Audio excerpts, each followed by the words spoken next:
नमस्कार, मैं Ritesh Pandey, Hindustan health times में आप सभी का स्वागत है।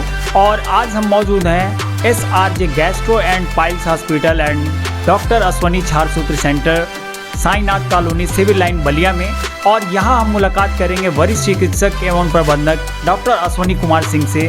और यहाँ हम इनसे जानेंगे स्वस्थ मनुष्य के शरीर में बवासीर और भगंदर होने के शुरुआती लक्षण क्या हैं और इसमें मरीज को क्या सावधानियां बरतनी चाहिए।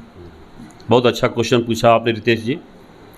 स्वस्थ मनुष्य में बवासीर भगंदर का जो लक्षण है के साथ साथ मैं एक कारण भी बता देता हूँ आपका कि आज का जो आधुनिक खान पान है, फास्ट फूड है, ये बहुत ही हमारे आज के पीढ़ी के लिए डेंजरस है। और जिसमें ऑयली चीज़ों का प्रयोग, स्पाइसी चीज़ों का प्रयोग बहुत ज़्यादा है।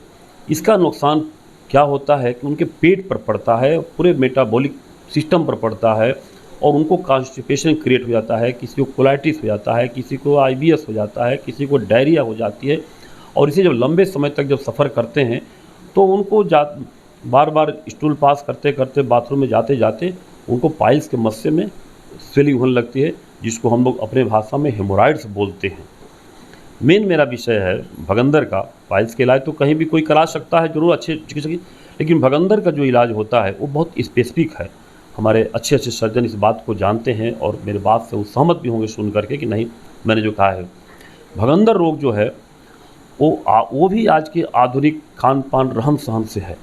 मैंने अपने 38 साल के प्रैक्टिस में अनुभव किया है कि आज के नवयुवक वर्ग हमारा जो है ज़्यादातर जीन्स पहनता है, टाइट कपड़े पहन करके, और मोटरसाइकिल का लंबी लंबी सफ़र कर रहा है, जिसके वजह से पेरिएनल एरिया में या आम भाषा में यूँ कहें कि गुदा के अगल बगल से किसी तरह का बाल टूट जाता है और आदमी उसको ध्यान नहीं देता है और धीरे धीरे वो इन्फेक्ट करके अंदर तक वो रास्ता बना लेता है।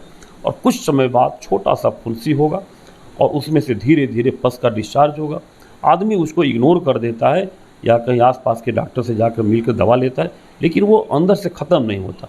वो धीरे धीरे बड़ा हो जाता है। उसका एक मुंह बाहर होगा, एक मुंह गुदा रोग में होगा, पैखाना का रास्ता के अंदर होगा, जिससे बार बार पस देगा, दवा खाएंगे ठीक होगा।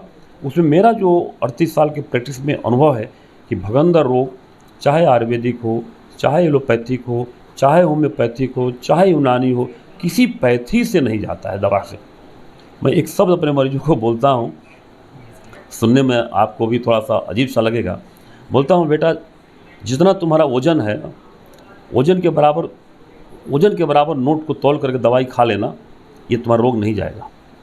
बहुत लकी लोग हैं जो प्राइमरी स्तर पर ही अलर्ट हो गए हैं और दवा खाएं वो ठीक हो गए। लेकिन जिनका केस एडवांस हो गई है, जिसमें कॉम्प्लेक्स फिस्टुला हो गया, इंटरस्पेक्टिव फिस्टुला हो गया, तो वो लोग तो कभी दवा से ठीक होने वाले नहीं है। उनके लिए एकमात्र इलाज है इफ्टेक, छारसूत्र पोजीशन। छारसूत्र हमारा सिस्टम है जो उनको ठीक कर सकता है। सर, बात करें अगर पाइल्स की, तो पाइल्स के क्या लक्षण होते हैं सर? हाँ, बहुत अच्छा क्वेश्चन आपका है। पाइल्स को हम लोग आम भाषा में बवासीर कहते हैं। यह रोग ही ऐसा है कि लोग कहने में भी शर्माते हैं कि मैं इस रोग से पीड़ित हूँ और बड़े सचाते हुए अपना डॉक्टर की तलाश में रहते हैं, लेकिन उनको चिकित्सक वास्तव में मिल नहीं पाता है सही कि जहाँ अपनी बात को मन की रख सके। देखिए, पाइल्स के साथ ही एक फीसर रोग होता है। पाइल्स में दो तरह के पाइल्स है, एक जिसको आम भाषा में बादी बोलते हैं, हम लोग एक्सटर्नल पाइल्स बोलते हैं, एक इंटरनल पाइल्स होती है। एक्सटर्नल पाइल्स उसको बोलते हैं कि गुदा रोगों में बाहर की तरफ मस्से बन जाते हैं और वो एक्सटर्नल पाइल्स बोलते हैं। और इंटरनल पाइल्स को बोलते हैं जो 3 होती है, 3 o'clock, 7 o'clock, 11 o'clock पर मस्से तैयार होते हैं, जो हेमोरॉइड्स वेन हमारी आ करके वहीं पर एंडिंग पोजीशन है और कॉन्स्टिपेशन की वजह से उसमें स्वेलिंग हो जाती है, ब्लड फ्लो रिटर्न नहीं होता है तो स्वेलिंग हो जाती है। तो वो धीरे धीरे कब्जियत होने से, जोर लगाने से वो मस्से फूल करके बाहर आ जाते हैं और उसमें से ब्लीडिंग होती है। लेकिन आम पब्लिक बोलती है मुझे केवल ब्लड आता है डॉक्टर साहब, दर्द नहीं होता है। जहाँ मरीज का कंप्लेंट जब आता है कि डॉक्टर साहब मुझे बहुत तेज़ दर्द होता है, असह्य दर्द होता है, इसका मतलब कि उसको टट्टी के रास्ते में कट है, जिसको हम अपने भाषा में फीसर बोलते हैं। ये उसके लक्षण है। और अगला जो इसके बचाव के तौर तरीके हैं, मुख्य रूप से पाचन तंत्र को हमें मजबूत करना है, शुद्ध आहार विहार करना है, ज़्यादातर फल का, ताज़े फलों का प्रयोग करना है, सीजनी फलों का प्रयोग करना है, कब्जियत से दूर रहना है, मीट, मछली, अंडा और ऑयली फास्ट फूड से, मैदे के सामानों से दूर रहेंगे। आपका पेट स्वस्थ रहेगा, आपका पाचन तंत्र स्वस्थ रहेगा, आप इस रोगों से बिल्कुल बचे रह सकते हैं। धन्यवाद सर।